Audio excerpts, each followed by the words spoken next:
kita menginginkan rumah kita ini sebagai surga kita. Ya.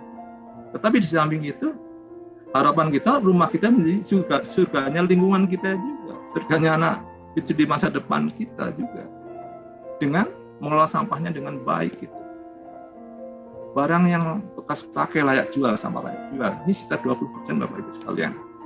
Jumlahnya dari rumah kita kalau kita lihat secara kasar gitu ya, jumlahnya sekitar 20%-an lah itu. Ini sebenarnya material yang masuk ke industri daur ulang di ujung-ujungnya. Nah ini konsepnya Bapak Ibu sekalian, kita sedekahkan saja. Kita pilah sampah seperti ini, kita bisa sedekahkan kemana? Nah mungkin di beberapa tempat ada kadang pemulung yang lewat depan rumah kita. Dan sampah yang kita kumpulkan ya kita berikan. Mereka akan sangat berterima kasih Ibu sekali ini. Di rumah saya biasanya saya kasihkan pemulung yang lewat. Saya kumpulkan dalam karung, kalau udah satu karung, kemudian saya kasihkan ke pemulung yang beredar di tempat saya bermukim. Demikian juga untuk petugas pengumpul sampah. Mereka akan senang sekali kalau kita memberikan sampahnya sudah terpilah dalam satu karung, satu box, gitu. Mereka akan senang sekali.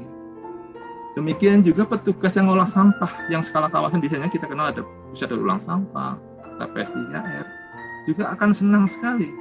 Karena mereka harus memilah-milah lagi sampahnya di tempat pengolahan sampah itu. Tapi sudah terpilah di rumah kita. Gitu.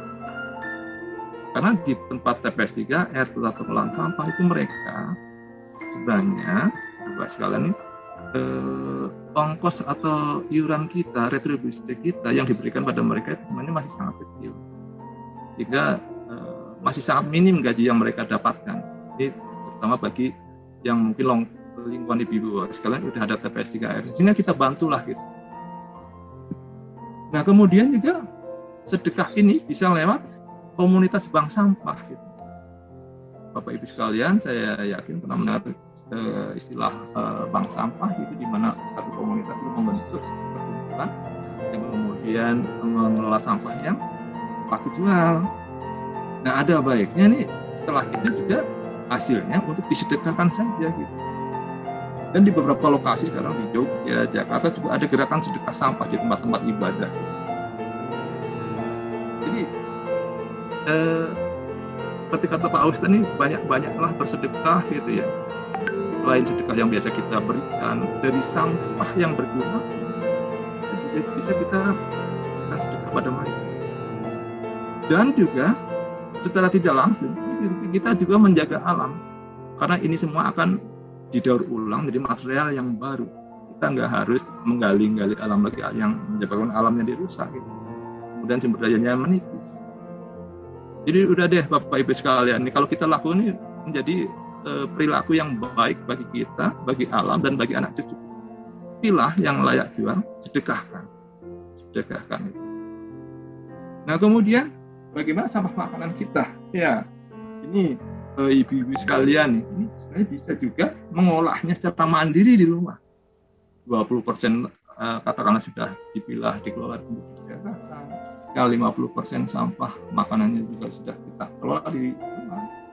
Nah, olahannya bisa menjadi produk kompos. Kemudian juga menjadi biogas. Ya, biogas Bu, ibu sekalian, sebenarnya bisa juga mengubah sampah makanannya di biogas.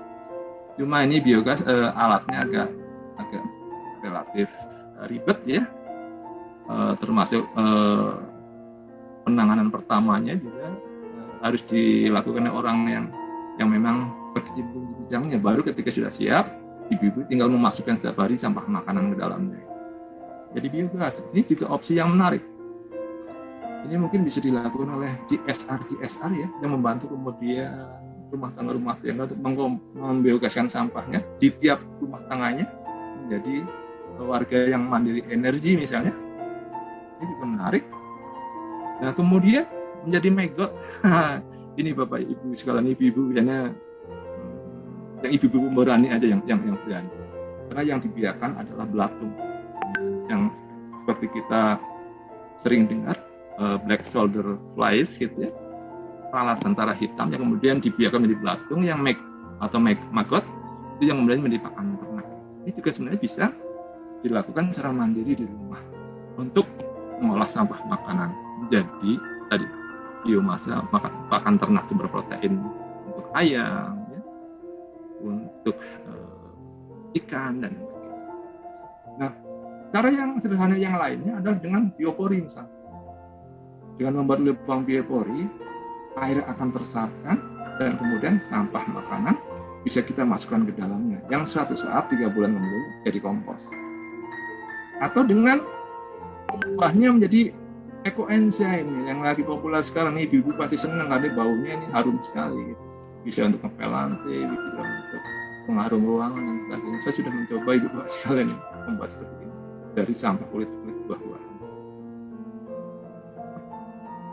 Atau langsung jadi pakan ternak, sisa nasi, sisa makanan yang tidak kita habis makan itu bisa kita langsung jadi sumber pakan ternak, entah itu unggas, di beberapa daerah itu ada babi dan sebagainya. Atau kalau di daerah Bapak dan Ibu sekalian itu ada pusat daur ulang sampah yang mengkhususkan mengolah sampahnya jadi kompos, ini juga akan senang sekali si pengelola fasilitas itu untuk membawa sampah Bapak Ibu sekalian, termasuk juga peternak itu BSF itu juga sangat senang kalau kita sudah mengolah sampah makanannya, karena ini makanan yang lezat bagi budidaya BSF. Jadi Bapak Ibu sekalian, satu sisi sampah makanan sudah bisa kita habisi di rumah, asal tadi kita mau, asal kita ingin. Nah, keinginan itu keinginan yang kuat yang didorong oleh tadi sikap, norma, ya, perilaku. Oke, Bapak Ibu sekalian, kita lanjut. Nah, ada tipologi sampah yang ketiga adalah sampah residual, sampah yang tidak bisa didaur ulang atau tidak layak jual. Kemudian sampah yang tidak bisa dikelola melalui pengolahan sampah makanan, ini kita buang ke residu. Popok sekali pakai, plastik multi-layer, misalnya. Kemudian kotak-kotak yang tetra pack, ya, yang multi-layer itu yang beda untuk susu dan sebagainya. Ini yang kita buang ke tempat sampah kita untuk kemudian diangkut oleh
atau kemudian menjadi ekoenzim misalnya atau pupuk cair, bisa diubah menjadi belatung misalnya pakan ternak. Ini juga udah banyak loh ibu bapak sekalian yang melakukan ini. Kemudian melalui biopori, di samping resapan air jaga, kita juga bisa mengolah sampah organik. Nah, ini berbagai jenis sampahnya bapak ibu sekalian. Ini berbagai teknik di rumah tangga yang gampang kita lakukan. Nanti ibu bapak sekalian bisa memilihnya. Mau milih pakai biopori saja, monggo. Mau milih yang geli-geli ya, dengan belatung, silakan yang bagi pemberani. Atau milih membuat ekoenzim, mengubah sampah makanan menjadi ekoenzim, silakan. Ini enak, harum. Atau dengan menjadi kompos sampah makanannya dengan komposter aerobik, atau menjadi biogas. Nah, seperti ini.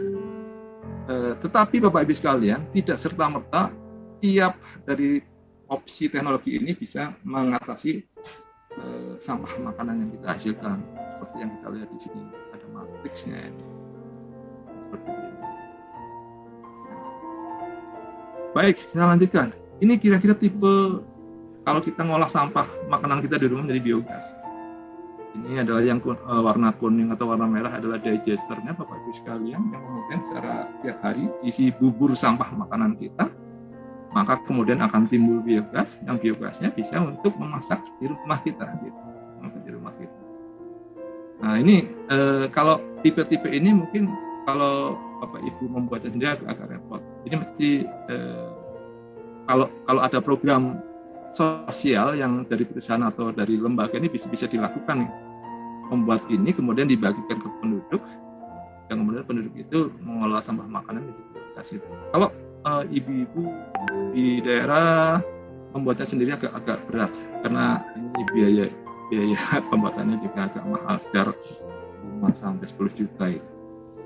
Tapi ini sebuah opsi bahwa sampah bisa menjadi biogas di tingkat rumah tangga, sekolah rumah tangga. Di beberapa kota di India itu mereka mengolah sampahnya menjadi biogas dengan cara seperti ini. Dan ini adalah komposter aerobik yang nanti disampaikan oleh Pak Firman gitu, yang nanti insya Allah pada Mei bisa kita hibrid offline dan online, itu menyampaikan cara pembuatan kompos ini bebas belatung, bebas bau. Produknya adalah kompos yang bisa untuk mempersubur tanaman Bapak Ibu di rumah. Ini caranya juga sangat sederhana. Nanti ketika offline kita sampaikan cara pembuatannya, kemudian cara memprosesnya. Nah kemudian ini membuat ekoenzim atau membuat pupuk organik cair dari berbagai macam sisa makanan dari dapur kita. Ada air leri misalnya, ini bisa dibuat menjadi pupuk cair, bisa menjadi ekoenzim.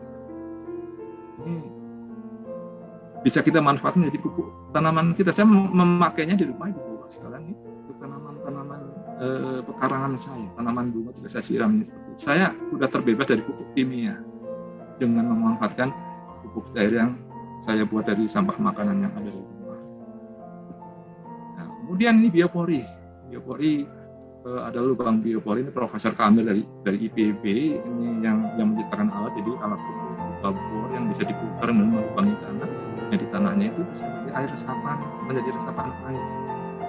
Sama kemudian lubangnya juga bisa menjadi komposter alami gitu. Jadi daun-daun dan sisa makanan bisa dimasukkan dalam resapan air. Sampahnya terkelola juga dengan baik ketika dimasukkan ke dalam. Ini juga sudah menjadi gerakan yang membudaya di banyak lokasi. Nah, kemudian ini salah satu membuat ini ibu-ibu yang lihat yang ini nih, basically ini adalah megot ya, belatung ya. Memang ini komposter ini didedikasikan untuk mengubah sampah menjadi belatung yang kemudian saya coba untuk ternak lele gitu sama ayam. Tapi ini mungkin Bapak Ibu sekalian nggak berkehendak karena memang biasanya ibu-ibu kali ya. Nah kemudian komparasinya nih Bapak Ibu sekalian juga saya sampaikan tentang biogasnya, kompos aerobiknya, ini kompos belatungnya, ini ekoenzim, ini biopori. Ini sebenarnya rata-rata ini bisa dibuat oleh kita sendiri tanpa harus beli ya. Kemudian alat-alatnya, bahan bakunya sudah ada di kita. Ini kemudian ada tingkat harganya. Kalau bikin digester biogas agak mahal, tapi yang murah ini paling bikin komposter belatung dari agak ini.